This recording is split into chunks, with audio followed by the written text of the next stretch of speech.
শুভ বিকাল জানিয়ে আজকের একটা ভিডিও শুরু করলাম। আর সত্যি ফুলের সৌন্দর্য কিন্তু খুবই ভালো লাগে। আর ফুল হয়তো গাছেই মানায়, গাছ থেকে তুলে নিলে ফুলটা আলাদা দেখতে লাগে, আর গাছে থাকলে কিন্তু আলাদা লাগে।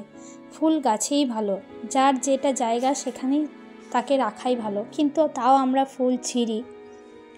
তো চলো আজকে বাগানে ঢুকেছি, বাগানে কিছু কিছু জিনিস তুলবো। আর এদিকে সোনামার বাবা একটু খোঁড়াখুড়ি করছে, বেগুন গাছ, লঙ্কা গাছ এগুলো। আর সোনামা দেখো লঙ্কা তুলেছে, আমিও তুলবো। দেখো এইটুকু গাছে কত লঙ্কা ধরেছে, এক গাছ লঙ্কা ধরেছে। এখনও সবগুলো বড় হয়নি, যেগুলো ওরই মধ্যে বড় হয়েছে সেই লঙ্কাগুলো একটু তুলছি।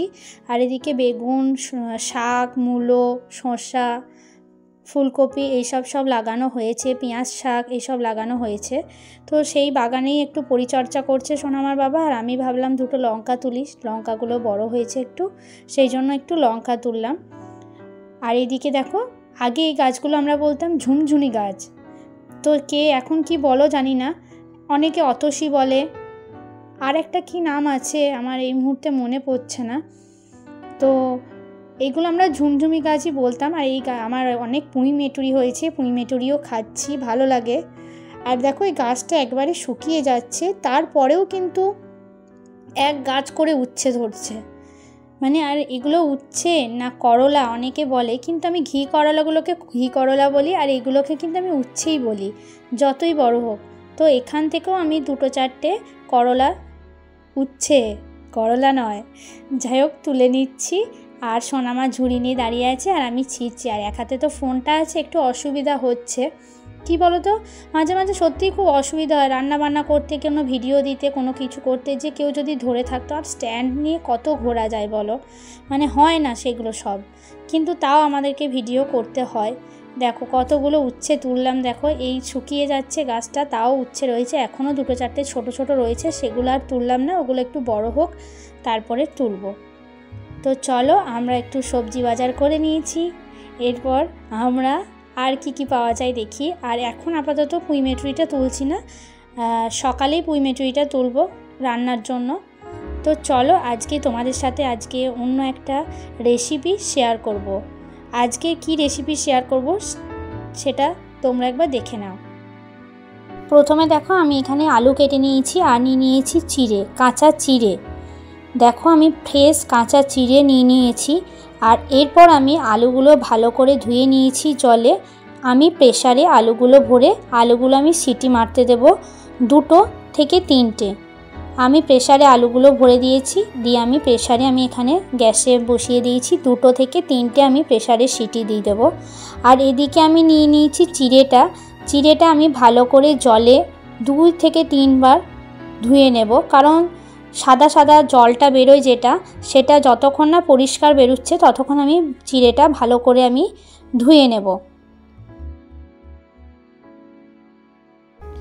তারপর আমি এখানে নিয়েছি 2 ছোট ছোট পেঁয়াজ, 4 কোয়া রসুন, আর নিয়েছি 4টে কাঁচা লঙ্কা। এরপর আমি পেঁয়াজগুলোকে কেটে নেব কুচি কুচি করে। পেঁয়াজ, লঙ্কা, রসুন সবগুলোকে আমি কিন্তু কুচি কুচি করে কেটে নেব।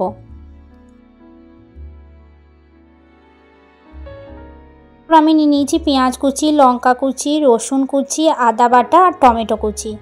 এরপর আমি সেদ্ধ করে রাখা আলুগুলো আমি ভালো করে একটু চামচে করে এইভাবে মেখে নেব। তারপর মেখে নেওয়া হয়ে গেলে আমি যেই চিড়েটা আমি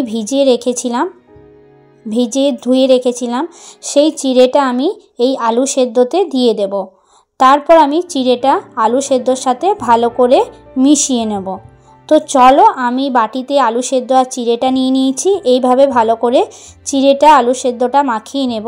তারপর আমি এতে দিয়ে দেব স্বাদ মতো নুন, হলুদ গুঁড়ো, ধনে গুঁড়ো আর জিরে গুঁড়ো। তারপর আমি এখানে দিয়ে দিলাম একটু কাস্তুরি মেথি, মানে মেথি পাতা। তারপর আমি কেটে রাখা পেঁয়াজ, লঙ্কা, আদা, রসুন, টমেটো সেগুলো আমি এতে দিয়ে দেব। দেখো আমি এগুলো সব একে একে সব দিয়ে দিলাম।